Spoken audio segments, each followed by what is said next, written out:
El cielo de Valencia era una lámina de plomo líquido aquel invierno. Un lienzo gris que lloraba una lluvia fina y persistente sobre la ciudad. Desde la ventana de mi habitación en el hospital, el mundo parecía haberse desteñido, reducido a una paleta de grises y marrones húmedos. Llevaba días, o quizás semanas, atrapada en este limbo, un espacio estéril donde el tiempo se medía en el goteo de la vía intravenosa y el pitido rítmico y monótono del monitor que velaba por mis constantes vitales. La habitación, compartida y dividida por una cortina de tela con un estampado floral ya desvaído por los lavados, olía a desinfectante y a una tristeza contenida, el aroma universal de los lugares donde la vida se aferra a un hilo. Era un no lugar, impersonal y frío, diseñado para albergar cuerpos rotos, no para sanar almas. En ese entorno, yo era solo una ocupante más de la cama 2B, una mujer de 68 años, cuyo cuerpo había decidido traicionarla con una caída torpe y violenta. Mi mundo se había reducido a estas 4 paredes, a la luz artificial que zumbaba sobre mi cabeza y al murmullo constante del personal sanitario en los pasillos, un sonido que se había convertido en la banda sonora de mi convalecencia. La atmósfera estaba cargada de una calma tensa, una quietud que no era paz, sino la antesala de una noticia, buena o mala. Se sentía la precariedad de un sistema público, que hace lo que puede con lo que tiene, donde la amabilidad de una enfermera es un bálsamo mucho más potente que cualquier analgésico, y donde la preocupación económica es una sombra que se cierne sobre cada familia que espera. Mi hija Sofía estaba allí, de pie junto a la ventana, dándome la espalda. Su silueta se recortaba contra la luz pálida del exterior. La veía como una figura familiar y sin embargo, extrañamente lejana. Su postura era la de una derrota silenciosa, los hombros ligeramente encorvados, la cabeza inclinada hacia el teléfono que sostenía contra su oreja. Llevaba el mismo abrigo oscuro de los últimos 3 días, y sostenía un vaso de papel de la máquina de café, que seguramente ya estaría frío. Observándola, incluso desde la neblina de mi conciencia que apenas comenzaba a disiparse, podía ver el mapa del agotamiento trazado en su cuerpo. Era la viva imagen del sacrificio silencioso, de esa carga invisible que tantos hijos asumen sin una sola queja audible pero que grita en cada gesto.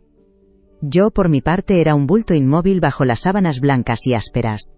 Aunque mis párpados pesaban como el plomo, una rendija de conciencia se había abierto en mi mente.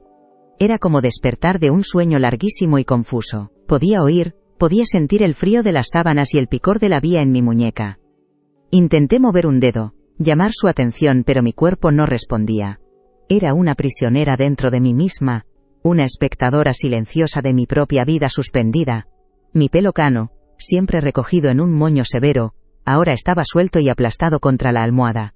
Me sentía despojada de toda mi dignidad, de esa coraza de maestra jubilada recta y autosuficiente, que había construido durante toda mi vida para que nadie viera mis grietas. Fue entonces cuando la oí hablar. Su voz era un susurro roto, una confidencia dirigida a su exmarido al otro lado de la línea, cargada de una desesperación que nunca me había permitido ver. Creía que yo seguía sumida en la inconsciencia, en ese coma inducido que me había mantenido alejada del dolor y de la realidad. Hablaba con la libertad que solo da la certeza de no ser escuchado por quien no debe. Describía su rutina asfixiante, las carreras desde su trabajo a media jornada hasta el colegio de mi nieto, y de ahí al hospital.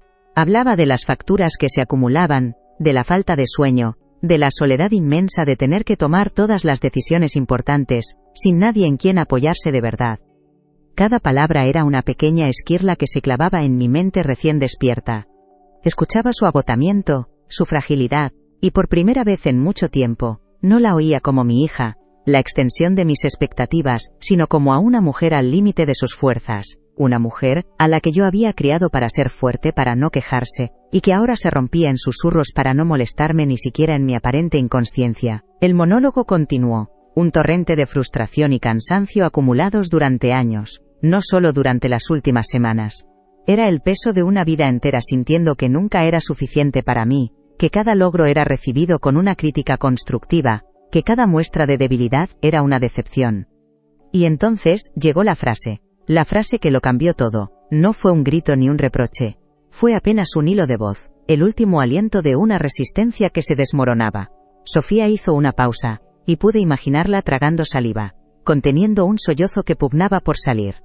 El silencio en la línea debió ser denso, expectante, y en ese silencio, ella pronunció las palabras que se convirtieron en un espejo brutal, que me devolvió el reflejo del monstruo en el que, sin darme cuenta, me había convertido para la persona que más quería en el mundo. Un monstruo de exigencia, de rigidez, y de una incapacidad crónica para decir te quiero, sin añadir un pero. Con la voz quebrada por un llanto que ya no podía contener, susurró al teléfono: no sé cuánto más voy a aguantar. A veces pienso que, ojalá no hubiera sobrevivido. El pitido del monitor a mi lado pareció intensificarse, marcando el pulso de mi corazón que se había detenido por un instante. Esas palabras no resonaron como un insulto, ni siquiera como una traición. Cayeron sobre mí con el peso de una verdad absoluta e innegable. Una verdad que había estado flotando en el aire entre nosotras durante décadas y que, por fin, alguien se había atrevido a nombrar en voz alta.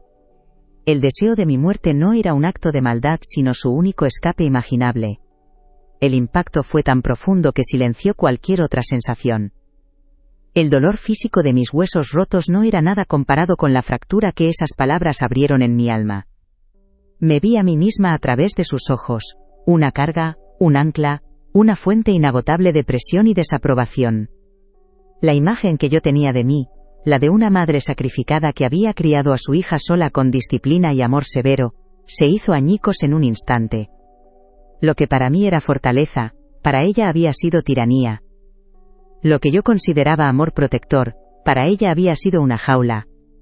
En ese momento, entendí que el peor dolor no es el que te infligen, sino el que descubres que has causado sin piedad. Permanecí inmóvil, dejando que el peso de esa revelación me aplastara contra el colchón. El mundo exterior, con su lluvia y su grisura, desapareció por completo.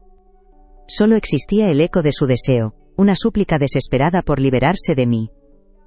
Y en esa oscuridad, una lucidez terrible me invadió. Había pasado toda mi vida enseñando a los demás, corrigiendo exámenes, señalando errores en los cuadernos de mis alumnos, y nunca me había detenido a corregir el mío propio, a ver la caligrafía torcida de mis propios afectos. La maestra había suspendido la asignatura más importante de todas, la de ser madre. Aquella frase detuvo el tiempo. Antes de contarte lo que pasó después, lo que sentí en ese segundo interminable, me gustaría saber quién me acompaña en este viaje. Suscríbete al canal para no perderte el final de esta historia, y cuéntame en los comentarios desde qué ciudad o país me estás viendo. Vuestra compañía significa mucho para mí en este relato que necesito compartir. La primera reacción que burbujeó en mi interior fue una oleada de ira y autocompasión. Un «¿cómo se atreve?», furioso y herido. El orgullo, ese viejo y leal compañero de batallas, se irguió para defenderme. ¿Acaso no lo había dado todo por ella? ¿No había renunciado a mi propia vida después de la muerte de su padre para que a ella no le faltara nada? Pero esa llamarada de indignación se extinguió casi al instante, ahogada por la verdad ineludible de su voz rota. No había malicia en sus palabras, solo un agotamiento infinito. Y ese agotamiento tenía mi nombre, mi firma, mi sello personal. Tomé una decisión en la quietud de mi parálisis. La decisión más difícil, y, a la vez, la más necesaria de mi vida. Mantuve los ojos cerrados. Fingí seguir dormida. Decidí no confrontarla, no exigirle una explicación, no arrojarle a la cara su traición. En lugar de eso, por primera vez, decidí escuchar, no solo sus palabras, sino su silencio, su respiración entrecortada, el sonido de sus pasos cansados sobre el linóleo. Decidí convertirme en una observadora silenciosa de la vida que yo misma había contribuido a destrozar, para entender cómo habíamos llegado hasta ese precipicio. Sofía colgó el teléfono y un suspiro profundo, tembloroso, escapó de sus labios. Se quedó unos segundos más mirando la lluvia, como si buscara en las gotas que resbalaban por el cristal, una respuesta o un consuelo que no encontraba. Luego, se giró lentamente. Pude sentir su mirada sobre mí, una mirada que imaginé llena de una mezcla de amor, deber y un resentimiento tan profundo que debía dolerle físicamente. Se acercó a la cama y con una delicadeza que me desgarró por dentro me ajustó la manta sobre los hombros, asegurándose de que no tuviera frío. Un gesto de cuidado automático, casi robótico, desprovisto de cualquier calidez genuina. En ese pequeño gesto, lo vi todo. Vi los años de cumpleaños en los que mi regalo iba acompañado de un consejo sobre su peso. Vi las reuniones de notas en las que un sobresaliente era recibido con un «¿y en las demás asignaturas?». Vi la elección de su carrera, de su pareja, de su forma de educar a mi nieto, siempre bajo mi escrutinio implacable. Cada acto de amor que ella me ofrecía ahora estaba teñido por la memoria de mis críticas.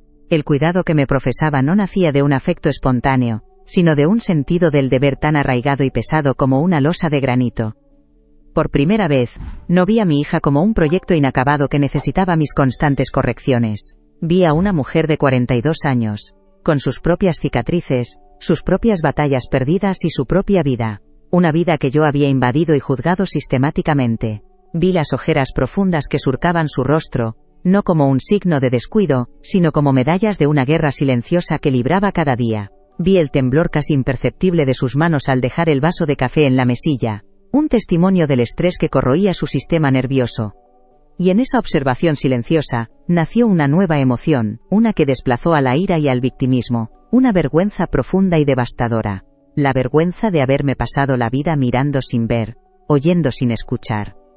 La vergüenza de haber confundido el control con el cuidado, la exigencia con el amor. Aquella mujer agotada junto a mi cama era mi obra, mi creación más imperfecta, y la única forma de empezar a reparar el daño era permanecer en silencio, aprender a verla de verdad, aunque el reflejo que me devolviera fuera el de mi propio y colosal fracaso. Mi silencio autoimpuesto se convirtió en un observatorio, un puesto de vigilancia desde el que empecé a cartografiar el territorio devastado de la vida de mi hija. Cada uno de sus gestos, antes invisibles para mí, o interpretados como un defecto, adquiría ahora un significado nuevo y doloroso. La forma en que se frotaba las sienes con las yemas de los dedos cuando creía que nadie la miraba, un pequeño ritual contra una migraña que seguramente era crónica. O cómo revisaba su cuenta bancaria en el móvil con el ceño fruncido, mordiéndose el labio inferior con una ansiedad que intentaba disimular. Yo, desde mi falsa inconsciencia, lo registraba todo. Era un inventario de su sufrimiento, y cada apunte llevaba mi nombre como causa principal. Mi mente, liberada de la necesidad de controlar el mundo exterior, se replegó hacia el interior, buceando en los archivos polvorientos de mi memoria.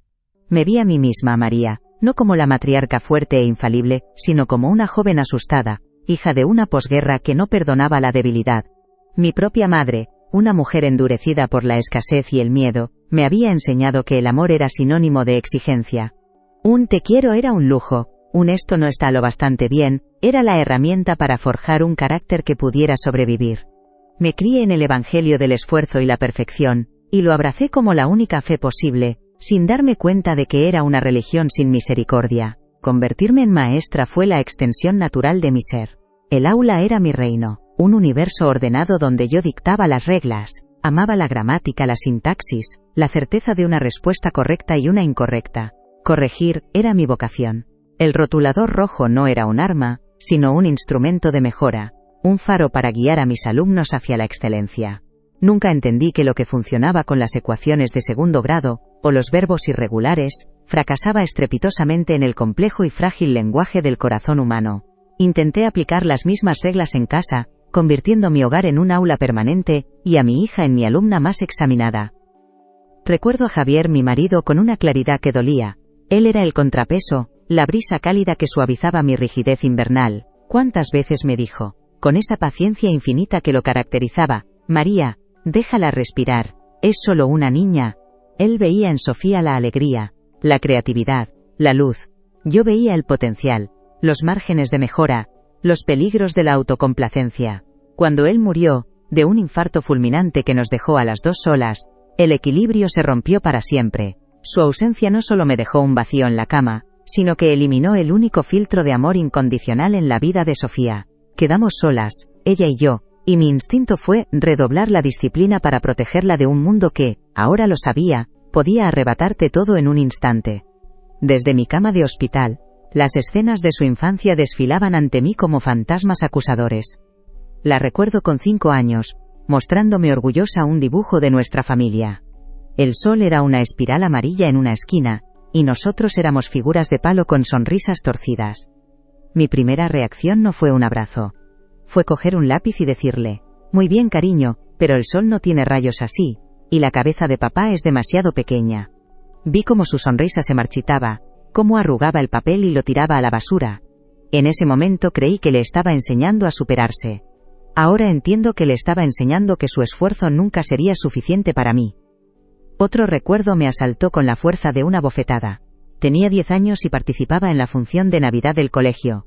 Era un angelito con un pequeño diálogo de 2 frases. Estaba nerviosa, y desde mi asiento en primera fila yo la miraba con una intensidad que debía ser aterradora. Tartamudeó en la segunda frase. No fue un gran error, nadie pareció notarlo, pero yo sí. De camino a casa, en el coche, el silencio era denso. Finalmente, no pude contenerme. Tienes que aprender a controlar los nervios, Sofía. La dicción es muy importante. No le pregunté si se había divertido. No la felicité por su valentía. Simplemente, le di otra lección. La adolescencia fue un campo de batalla. Cada elección suya era un desafío a mi autoridad, a mi visión de lo que debía ser su vida. Su primer novio, un chico con el pelo demasiado largo y una moto ruidosa, fue objeto de mi desprecio silencioso y mis comentarios mordaces. No parece un chico con muchas ambiciones, ¿verdad?, le decía. No intentaba conocerlo, solo juzgarlo. Quería que estuviera con alguien que cumpliera mis expectativas, no las suyas. La empujé a romper con él, convenciéndola de que merecía algo mejor. Lo que realmente quería decir era que yo merecía un yerno mejor. Cuando llegó el momento de elegir una carrera universitaria, ella soñaba con bellas artes. Le apasionaba la pintura, la escultura, tenía un talento natural que Javier siempre había alentado. Yo lo vi como un camino directo al fracaso y la precariedad. Organicé una campaña de desgaste, dejándole sobre la mesa folletos de carreras serias, como derecho o administración de empresas. El arte no paga las facturas, Sofía. Hay que ser prácticos en la vida, repetía como un mantra. Cedió, como siempre. Se matriculó en magisterio, siguiendo mis pasos. Maté su sueño y lo llamé pragmatismo. Su boda con Carlos, su exmarido, fue otro de mis grandes fracasos como madre. Aunque él era un buen hombre, trabajador y amable, nunca fue suficiente para mí. Buscaba fallos donde no los había. Su familia era demasiado ruidosa, su trabajo no tenía suficiente prestigio, su forma de vestir era demasiado informal. Durante la ceremonia, en lugar de sentir la alegría pura de ver a mi hija feliz, sentía una punzada de decepción. Mi discurso en el banquete estuvo lleno de consejos velados y advertencias sobre los desafíos del matrimonio. Lo disfracé de sabiduría, pero era puro veneno, una forma de decirle a mi hija, incluso en el día más feliz de su vida, que había vuelto a elegir mal. Y entonces llegó mi nieto Leo. La maternidad de Sofía se convirtió en mi nuevo proyecto de corrección. Cuestionaba cada una de sus decisiones. Si le daba el pecho, era porque no se organizaba bien. Si le daba el biberón, era porque era una cómoda. Si el niño lloraba, era porque no sabía calmarlo. Si dormía mucho, era un problema. Si dormía poco, también. Me presentaba en su casa sin avisar, con la excusa de ayudar, pero mi ayuda consistía en reorganizar su cocina, criticar sus métodos y minar su confianza como madre primeriza. La hice sentir una extraña en su propia casa y una incompetente en su nuevo rol. La tensión entre nosotras crecía día a día, como una humedad silenciosa que acaba pudriendo las vigas de una casa. Las conversaciones se volvieron superficiales, un campo minado donde ambas intentábamos evitar cualquier tema que pudiera detonar una discusión. Hablábamos del tiempo, de las noticias, de trivialidades. Dejamos de hablar de nosotras, de nuestros miedos, de nuestros sentimientos. Construí un muro entre las dos con los ladrillos de mi crítica y mi desaprobación, y luego me quejé amargamente de la soledad que sentía al otro lado de esa misma pared. El divorcio de Sofía fue la confirmación de todas mis profecías. Y no tuve la decencia de callármelo. En lugar de ofrecerle un hombro en el que llorar, le ofrecí un te lo dije, envuelto en un falso pésame. Siempre supe que Carlos no era el hombre para ti. Le dije, creyendo que le estaba dando la razón, cuando en realidad le estaba restregando por la cara su supuesto fracaso. No vi su dolor, solo la validación de mi propio juicio. En el momento en que más necesitaba a su madre, encontró a una jueza implacable que le leía la sentencia. Sus problemas económicos se agravaron tras la separación. Un trabajo a media jornada como administrativa apenas le daba para pagar el alquiler y los gastos de un adolescente. Varias veces me insinuó que necesitaba ayuda. No directamente, porque sabía que pedirme dinero era una humillación que yo no le ahorraría. Hablaba de lo caro que estaba todo, de un gasto imprevisto con el coche. Mi respuesta siempre era la misma. Un sermón sobre la importancia de ahorrar y de gestionar mejor sus finanzas. Tenía dinero guardado, una pensión decente y pocos gastos, pero nunca se me ocurrió ofrecérselo. Creía que la lección era más valiosa que la ayuda. Mi propia soledad se hizo más profunda con los años. La casa, antes llena con la risa de Javier y los juegos de una Sofía niña, se había convertido en un mausoleo silencioso, y en lugar de intentar reconstruir puentes me volví más demandante. La llamaba varias veces al día por motivos triviales, me quejaba de que no me visitaba lo suficiente. Le hacía sentir culpable por tener su propia vida. Cada llamada era una interrupción en su jornada maratoniana, cada visita una obligación más en su agenda imposible. No buscaba su compañía, exigía su atención, convirtiéndome en otra carga más en su ya pesada mochila. Y así llegamos a la caída. Un estúpido resbalón en el baño una mañana de noviembre. Un dolor agudo en la cadera y luego la oscuridad. El accidente fue fortuito, pero la situación que destapó no lo era en absoluto. Fue la gota que colmó un vaso que llevaba 42 años llenándose. Mi dependencia física total se convirtió en la manifestación visible de la dependencia emocional tóxica que yo misma había creado. Ahora, ella tenía que cuidarme de verdad, y ese deber impuesto era la cadena final que la ataba a mí. Desde la cama, la observaba moverse por la habitación con una eficiencia agotada. Hablaba con las enfermeras con una mezcla de respeto y firmeza, asegurándose de que yo recibiera los cuidados adecuados. Leía los informes médicos con una concentración que yo nunca le había reconocido. Se ocupaba de todo, de los papeles del seguro, de las llamadas a la familia, de coordinar las visitas. Era una mujer competente, resolutiva y fuerte, todo lo que yo había dicho que quería que fuera. Y sin embargo nunca se lo había dicho. Nunca le había dicho, estoy orgullosa de ti, Sofía. Un día, la enfermera jefe, una mujer de unos 50 años con una mirada amable pero directa, se acercó a Sofía en el pasillo. Yo, con mi oído agudizado por el silencio, pude escucharlas. Tienes que cuidarte tú también, Sofía, le dijo la enfermera. No puedes seguir a este ritmo, pide ayuda, delega. Sofía asintió con una sonrisa triste y le dio las gracias. Vi en su rostro que esa ayuda no iba a llegar. Su exmarido colaboraba lo justo y yo, su madre, era la fuente del problema, no la solución. Estaba completamente sola en esto. La rutina del hospital era deshumanizante. El olor a comida recalentada que invadía los pasillos a mediodía. El sonido de los carritos de la limpieza a las 6 de la mañana. La falta de privacidad, con la cortina como única frontera con el mundo. Y Sofía lo soportaba todo sin una queja. Me traía revistas que yo no leía. Me ponía la radio a un volumen bajo. Me humedecía los labios con una gasa cuando no podía beber. Cada uno de esos gestos era un acto de amor filial. Sí, pero un amor erosionado por el deber, despojado de toda alegría. Empecé a notar los detalles de su propio deterioro físico. La palidez de su piel, las uñas mordidas hasta la carne, un ligero temblor en sus manos cuando me sostenía un vaso de agua. Había perdido peso, y el abrigo oscuro que llevaba casi todos los días, parecía quedarle grande. No se estaba cuidando, porque toda su energía, todo su tiempo, todo su ser, estaba volcado en mantenerme a mí con vida, la misma vida que, en su momento de máxima desesperación, había deseado que terminara. Una tarde, mi nieto Leo vino de visita después del instituto, tenía 16 años, y la torpeza propia de esa edad. Se sentó incómodo en la silla de plástico, sin saber muy bien qué decir. Sofía le preguntó por sus exámenes, por sus amigos, por el entrenamiento de baloncesto. Su tono de voz con él era completamente diferente. Era cálido, paciente, lleno de un cariño genuino. Bromeaba con él, le escuchaba con atención, le daba un beso en la frente al despedirse. Vi en su interacción con su hijo a la madre que ella nunca tuvo. A la madre que yo debería haber sido. Fue una revelación dolorosa. Sofía había roto la cadena. A pesar de mi ejemplo, a pesar de la educación que recibió, ella había aprendido a amar de otra manera. Una manera más sana, más generosa, más libre. No estaba repitiendo mis errores.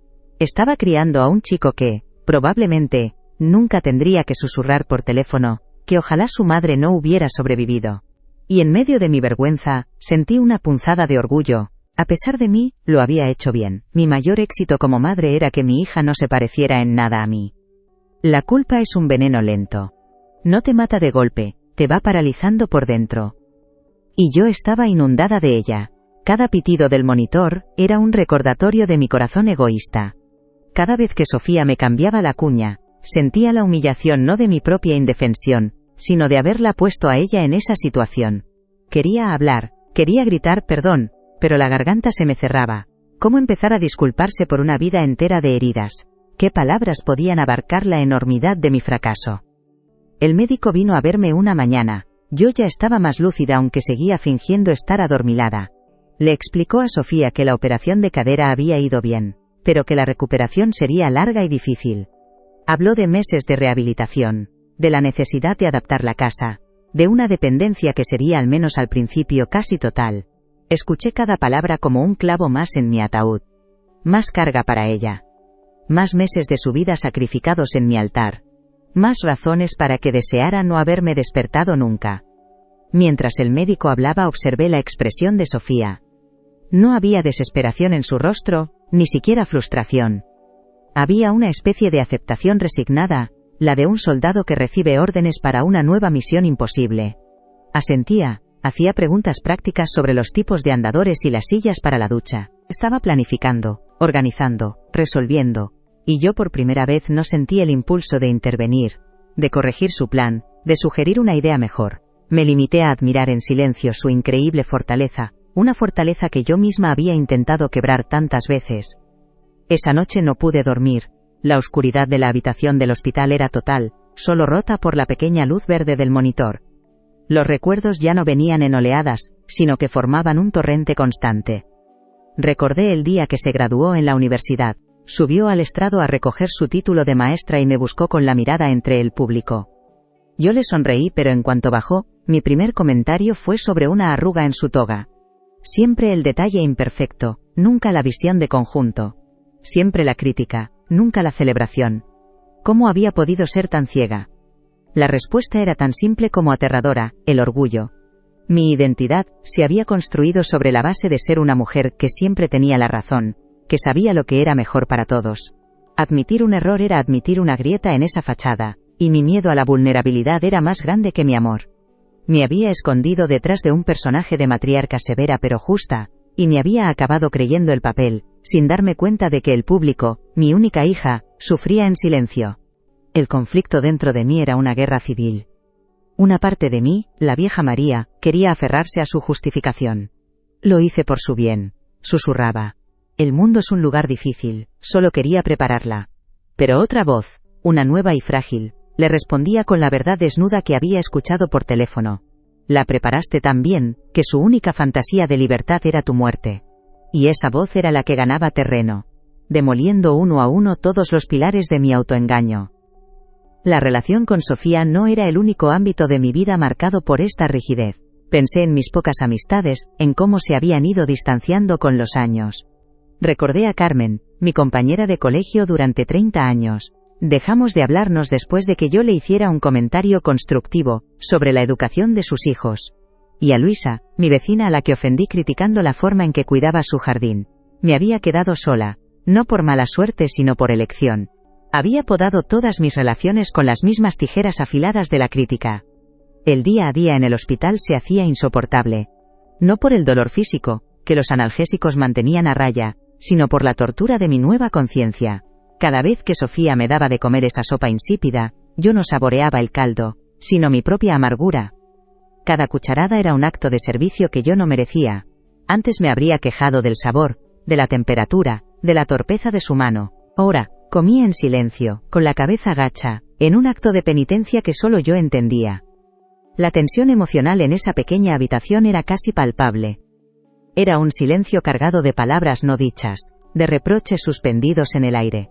Sofía actuaba con una corrección casi robótica, y yo recibía sus cuidados con una docilidad que no era la mía. Ambas representábamos un papel, ella, la hija abnegada, yo, la paciente sumisa. Pero bajo la superficie, el volcán de 40 años de historia estaba a punto de estallar, y yo sabía que si no hacía algo, la lava nos sepultaría a las dos para siempre. Una mañana, después de que la auxiliar me ayudara con el aseo, Sofía se acercó para peinarme. Era algo que hacía cada día, un ritual rápido y funcional. Pero ese día, sus manos temblaban más de lo normal. El cepillo se enredó en un nudo de mi pelo cano y dio un pequeño tirón.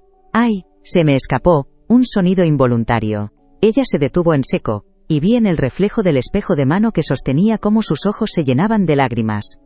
«Perdón», susurró, con la voz rota. «Lo siento, mamá. No quería hacerte daño». En ese no quería hacerte daño lo escuché todo. No se refería solo al tirón de pelo. Se refería a sus palabras por teléfono, a su deseo inconfesable, a su resentimiento. Estaba pidiendo perdón por sentir lo que sentía, por estar agotada, por ser humana, y la injusticia de aquello me golpeó con una fuerza descomunal. La víctima pidiendo perdón a su verdugo, era la inversión más cruel y perversa de los papeles, y yo era la única responsable de haberla escrito. En ese momento, la vieja María murió del todo. El orgullo, la rigidez, la necesidad de tener razón, todo se disolvió ante la visión de las lágrimas de mi hija.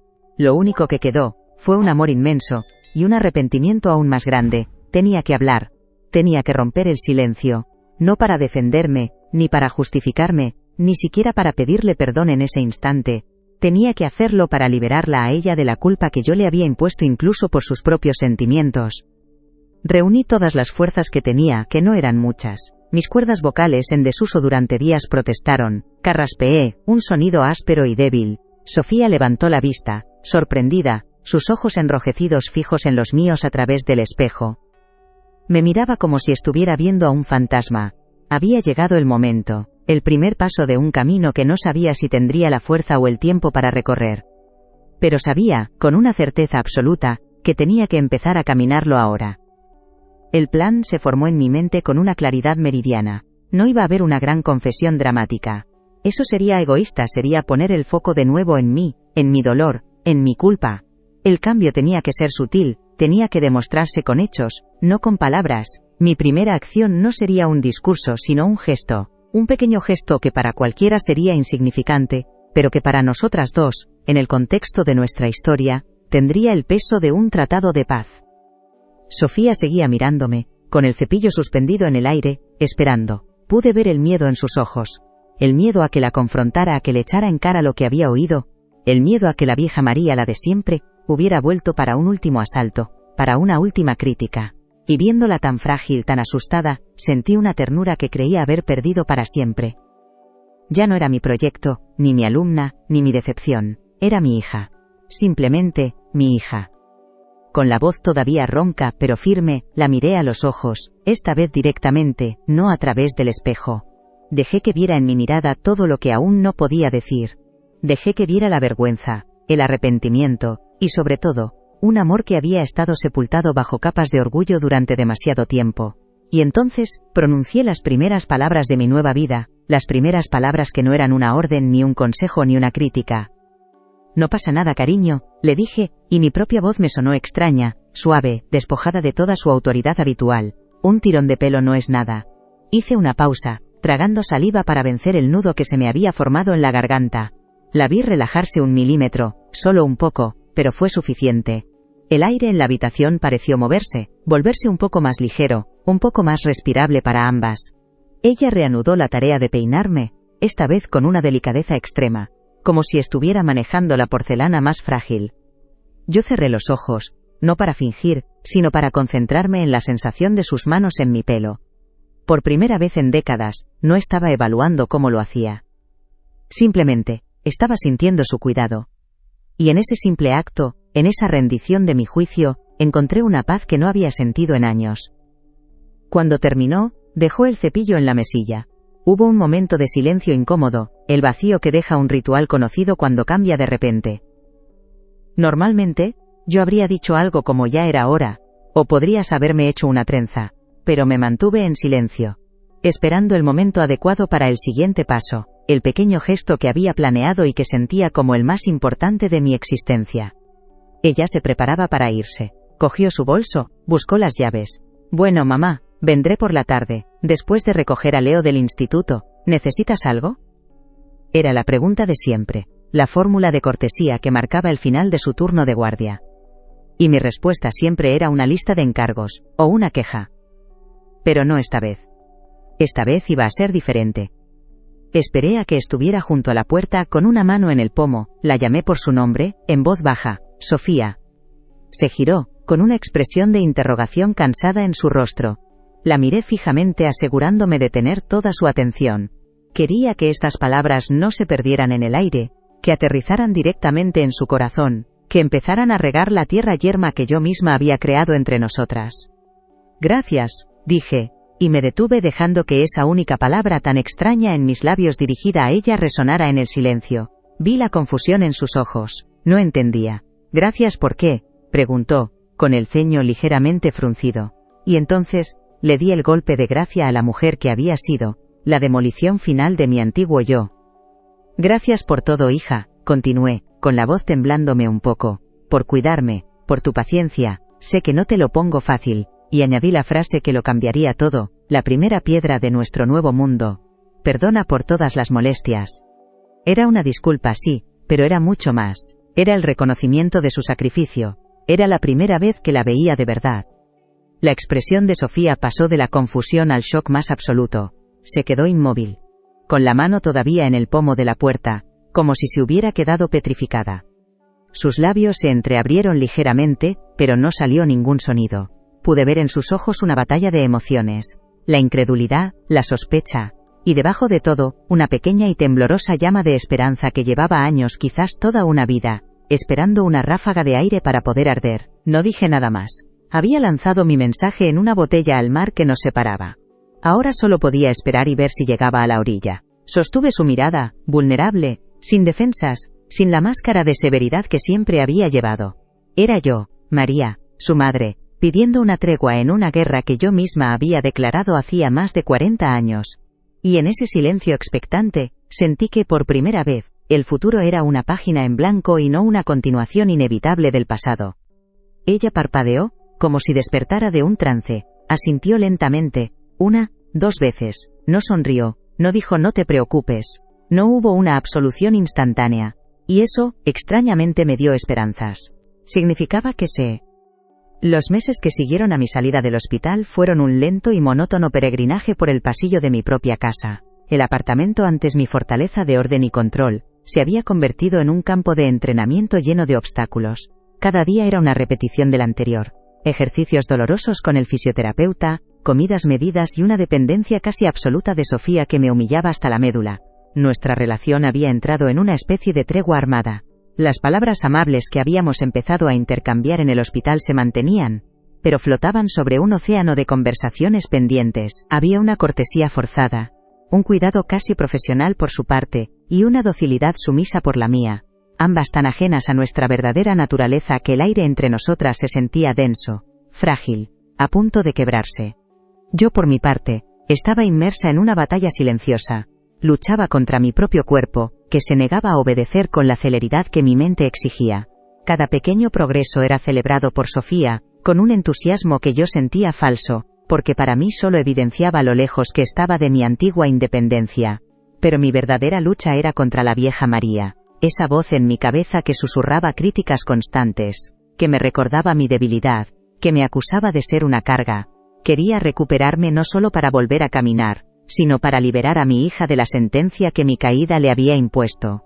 Quería devolverle su vida, esa que yo, con mi egoísmo y mi exigencia, le había robado sistemáticamente durante más de 40 años. Aquel día de marzo, la luz del sol entraba por la ventana del salón, dibujando rectángulos dorados en el parqué. Era una de esas tardes engañosas de final de invierno, que prometen una primavera que aún no ha llegado. Sofía estaba en la cocina, preparando un té, y el murmullo de la radio era el único sonido que rompía el silencio.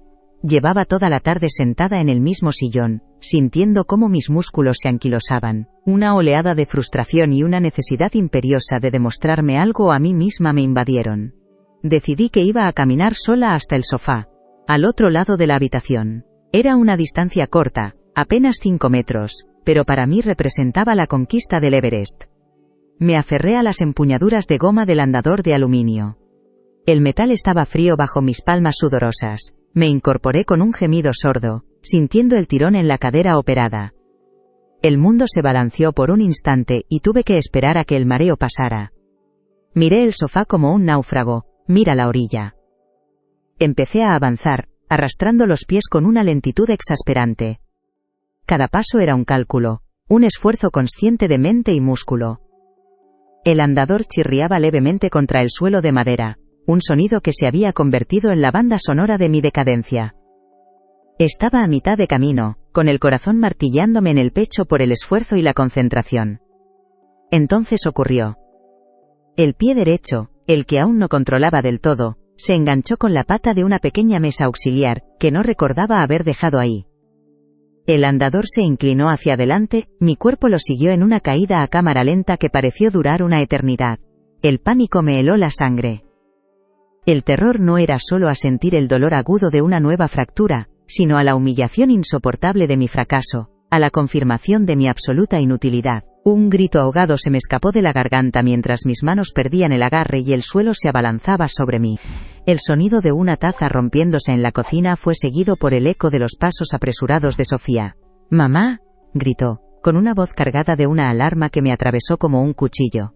Antes de que llegara a caer del todo, sentí sus brazos rodeándome, firmes y sorprendentemente fuertes, deteniendo mi descenso. Me sujetó contra su cuerpo, y su respiración agitada soplaba en mi nuca.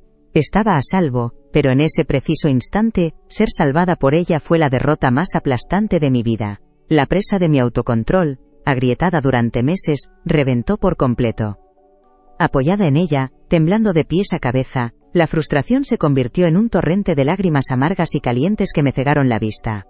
Lloraba por mi cuerpo roto, por mi orgullo hecho añicos, por la carga insoportable en la que me había convertido, lloraba por la mujer que fui y que nunca volvería a ser. Eran sollozos convulsos, desgarradores, que salían de lo más profundo de un pozo de desesperación que ni yo misma sabía que era tan hondo. Sofía intentaba calmarme, susurrando palabras tranquilizadoras, pero su voz se perdía en el rugido de mi propia miseria. «No puedo», conseguí decir entre jadeos, con la voz rota por el llanto. Las palabras salieron con una violencia que la sorprendió, empapadas de un autodesprecio absoluto. «No puedo más, soy un estorbo para ti». La miré a los ojos, y en ese momento no me importó nada, solo quise arrojarle a la cara la verdad que ambas habíamos estado evitando, el fantasma que vivía con nosotras desde aquella tarde en el hospital. Quería hacerla partícipe de mi dolor, que entendiera la magnitud de mi fracaso. Y entonces, con una crueldad nacida de la más pura impotencia, le lancé la frase que había guardado como un veneno. «Tenías razón en el hospital». Sofía se quedó completamente inmóvil, sus brazos que me sostenían se pusieron rígidos. Vi cómo el color desaparecía de su rostro, dejándola con una palidez cerúlea. Sus ojos, abiertos de par en par, reflejaban un shock absoluto, una vulnerabilidad total. Era la mirada de alguien a quien acaban de desnudar en público, de quien ha sido descubierto en su secreto más oscuro y vergonzoso. El secreto que yo había guardado celosamente, esperando el momento de usarlo como un arma, y que ahora había detonado, destruyendo el frágil armisticio que habíamos construido. El silencio que siguió fue atronador. El único sonido en el salón era el de mis propios sollozos, que empezaban a remitir dejando paso a una sensación de vacío. El tic-tac del viejo reloj de pared de mi marido parecía contar los segundos de una eternidad. Observé la batalla que se libraba en el rostro de mi hija. La negación, la culpa, el dolor, y finalmente, una rendición inevitable. No intentó defenderse, no intentó mentir. La verdad estaba ahí, expuesta bajo la luz cruda de la tarde, y ya no había dónde esconderse. Entonces, sus ojos también se llenaron de lágrimas. No eran lágrimas de frustración como las mías, sino de un dolor profundo y antiguo. Empezaron a resbalar por sus mejillas en silencio. Su voz, cuando por fin habló, fue apenas un susurro quebrado, la confesión de un alma agotada. «Lo dije sí», admitió, y cada palabra parecía costarle un esfuerzo sobrehumano. «Lo dije porque estaba desesperada, mamá, porque no podía más. Y me arrepiento cada segundo de cada día desde entonces. Perdóname». Su confesión no me trajo ninguna victoria, ninguna satisfacción. Al contrario, me partió el alma en dos.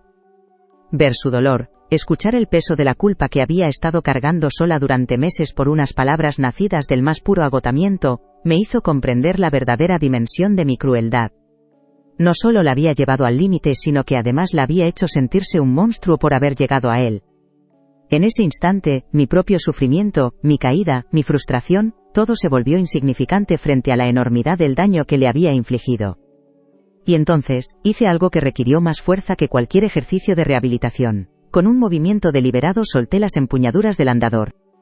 El armatoste de aluminio cayó al suelo con un estrépito metálico que resonó en toda la casa. Fue el sonido de mi rendición, el eco de mi orgullo rompiéndose para siempre. Libre de mi falsa muleta, me apoyé por completo en ella, dejándole todo mi peso, no solo el físico, sino también el emocional. Era un acto de confianza absoluta, el primero en toda nuestra vida. Rodeé su cuerpo con mis brazos débiles y la abracé. Fue un abrazo torpe, desesperado, el abrazo de alguien que no sabe cómo hacerlo. pero que lo necesita más que el aire para respirar. Sentí sus sollozos contra mi hombro, y por primera vez no intenté corregirla, ni calmarla, ni decirle que fuera fuerte. Simplemente, la sostuve, compartiendo su llanto, dejando que nuestras lágrimas se mezclaran, disolviendo por fin la distancia que nos había separado durante décadas. Nos separamos lentamente pero no rompimos el contacto. La sujeté por los hombros y la obligué a mirarme. Nuestros rostros estaban a centímetros, surcados por las lágrimas. En sus ojos enrojecidos no vi a la mujer de 42 años que me cuidaba por obligación. Vi a mi niña, a la pequeña Sofía a la que le había enseñado que el amor era una prueba constante que nunca conseguiría superar. Y supe lo que tenía que decir, no con la mente sino con un corazón que por fin se había liberado de su coraza. No, Sofía, dije con una voz que no reconocí como mía, una voz despojada de toda autoridad, llena de una fragilidad que ya no me daba miedo mostrar. La que tiene que pedir perdón soy yo. Tomé aire, un aliento tembloroso que llevaba el peso de una vida de errores. Perdóname por haberte dado una vida tan difícil, tan llena de exigencias y tan vacía de ternura, que tu única fantasía de libertad era desear mi muerte. La verdad, dicha en voz alta, era brutal pero liberadora.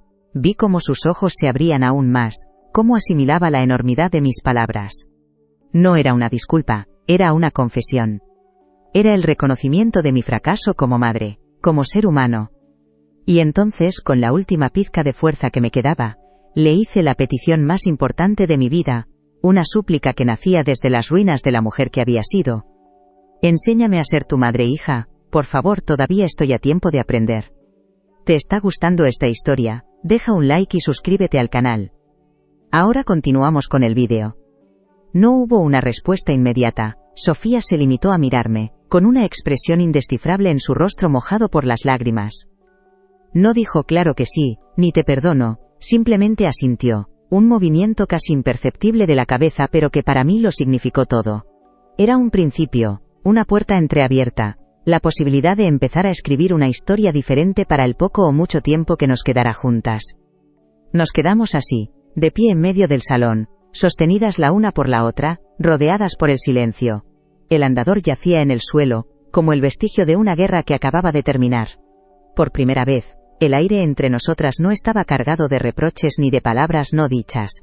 Estaba lleno de una calma extraña, la quietud que sigue a la tormenta más devastadora. El muro invisible que nos había separado durante 40 años, se había derrumbado con el estrépito de un andador, y el susurro de un perdón. El sol de la tarde seguía entrando por la ventana, pero ya no me parecía una luz fría y engañosa. Ahora tenía un matiz de calidez, la promesa real de que, incluso en el invierno de la vida, después de la caída más dura, siempre es posible volver a levantarse. No con la fuerza de antes, no con la arrogancia de la independencia, sino apoyándose en el único pilar que de verdad importa, ese que yo había pasado toda mi vida intentando derribar y que, a pesar de todo, había permanecido ahí, esperando. Sofía me ayudó a llegar hasta el sofá, nos sentamos juntas, una al lado de la otra, sin necesidad de hablar, su mano encontró la mía y la apretó suavemente. Le devolví el apretón con la poca fuerza que tenía. No era una solución mágica a todos nuestros problemas. La recuperación seguiría siendo lenta. Las dificultades económicas no desaparecerían de la noche a la mañana, y las cicatrices del pasado tardarían en sanar. Pero en ese gesto, en ese contacto simple y sincero, ambas supimos que ya no estábamos solas en nuestras respectivas batallas. Aquel abrazo en medio del salón no fue una cura milagrosa, sino el inicio de una convalecencia mucho más profunda que la de mi cadera. Los días que siguieron, estuvieron marcados por una torpeza emocional, que nunca antes habíamos experimentado. Aprendimos a movernos la una alrededor de la otra con un cuidado nuevo, como si estuviéramos en una habitación llena de objetos de cristal que se habían roto y que ahora intentábamos volver a pegar, sabiendo que las grietas siempre estarían ahí. Yo aprendí a morderme la lengua, a tragarme los consejos no solicitados, y a transformar las críticas en preguntas. En lugar de decir, ese vestido no te favorece, aprendí a preguntar, ¿te sientes cómoda con él? Fue un esfuerzo titánico, un reaprendizaje completo del lenguaje del afecto que me dejaba agotada al final de cada día, pero extrañamente en paz. Sofía por su parte me observaba con una cautela constante, esperando en cualquier momento el regreso de la vieja María. Veía cómo se tensaba cuando yo abría la boca para decir algo, preparándose para el impacto, y cómo se relajaba visiblemente cuando mis palabras eran amables o simplemente neutrales.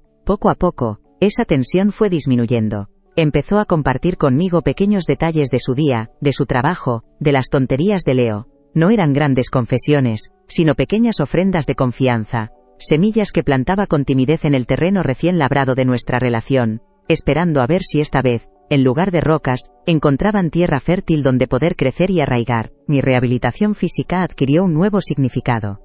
Ya no la veía como una batalla humillante contra mi propio cuerpo, sino como mi contribución a nuestra paz. Cada ejercicio doloroso, cada paso tembloroso con el andador, era un acto de amor. Lo hacía para ser menos dependiente de ella, para devolverle fragmentos de su tiempo y de su energía. El fisioterapeuta se sorprendía de mi disciplina, pero no era la rigidez de la maestra la que me impulsaba, sino el deseo profundo de convertirme en un apoyo para mi hija, no en su ancla.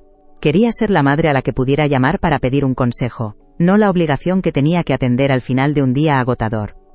Una mañana, mientras miraba por la ventana el ajetreo de la calle, tomé la decisión más importante desde mi caída. Mi casa se había convertido en un museo de mi soledad y mi rigidez. Cada mueble, cada objeto, estaba impregnado de los recuerdos de una vida gobernada por el control y la crítica. Era una fortaleza que me había protegido del mundo pero que también me había aislado del amor. Me di cuenta de que para construir algo nuevo con Sofía tenía que demoler los cimientos del pasado. Cuando ella llegó esa tarde, se lo dije con una calma que me sorprendió a mí misma: «Hija, quiero vender el piso». La reacción de Sofía fue la que esperaba. Una negativa rotunda cargada de sentimentalismo. «Pero mamá, esta es tu casa, aquí crecí yo, aquí vivisteis papá, y tú, son tus recuerdos». La miré con una ternura que me brotaba de forma natural, sin esfuerzo.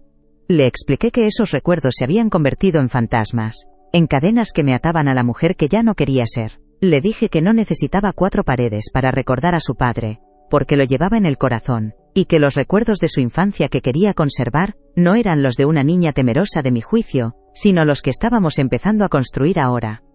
El argumento definitivo, sin embargo, fue el más práctico. LHABLE, con acento agudo del dinero, de cómo la venta nos daría a ambas un respiro económico. Podríamos comprar un piso más pequeño para mí, adaptado, sin escaleras, y más cerca de su casa. Y con lo que sobrara, ella podría saldar sus deudas, reducir su jornada laboral si quisiera, o simplemente tener un colchón de seguridad. «No es mi dinero, Sofía», le dije poniendo mi mano sobre la suya. «Es nuestro, es el tiempo que te he robado y que ahora quiero intentar devolverte». Esa fue la primera vez que la vi llorar sin tristeza sino con una especie de alivio abrumador. Vaciar el piso fue un exorcismo. Cada caja que llenábamos era una liberación. Nos deshicimos de muebles oscuros y pesados, de alfombras que acumulaban el polvo de décadas de silencio. Pero también redescubrimos tesoros. Encontramos una caja con sus dibujos de la infancia, aquellos que yo había criticado con tanta dureza. Los saqué uno a uno y en lugar de señalar los trazos imperfectos le dije: «Siempre tuviste un don para la luz, para los colores. Fui una necia por no verlo, no buscaba su perdón, solo quería nombrar la verdad, devolverle un trozo de la confianza que le había arrebatado». El día que firmamos la venta y le transferí la mayor parte del dinero a su cuenta sentí que me quitaba un peso de encima que llevaba cargando toda la vida. Vi en su rostro una liberación que valía más que cualquier propiedad. Unos días después, me confesó que había podido dejar uno de sus trabajos precarios, y que se había matriculado en un curso de cerámica, un viejo sueño que había mantenido enterrado. Ver la ilusión en sus ojos, la chispa creativa que yo había intentado apagar, fue el regalo más grande que podría haber recibido. Estaba ayudándola a reconstruir sus propios sueños, no solo nuestra relación. Encontramos un pequeño apartamento en planta baja, con un patio lleno de luz donde podría poner algunas macetas. Lo decoramos juntas. Por primera vez, le pedí su opinión sobre el color de las paredes, sobre la distribución de los muebles. Le dejé elegir las cortinas. Eran gestos pequeños, triviales para cualquiera, pero para nosotras eran revoluciones. Estaba cediendo el control, demostrándole con hechos que su opinión, su gusto, su ser, me importaban. La casa se fue llenando no de mis reglas, sino de nuestro consenso. Mi relación con Leo también floreció en ese nuevo ambiente. Empecé a interesarme de verdad por su mundo, por su música, por sus videojuegos, por sus sueños de ser diseñador gráfico. Dejé de verlo como un adolescente al que había que enderezar, y empecé a verlo como el joven inteligente y sensible que era. Una tarde, mientras me enseñaba un diseño que había creado en su tableta, le dije: «Tu madre tenía este mismo talento». No dejes que nadie, ni siquiera yo, te diga nunca que no puedes vivir de lo que amas.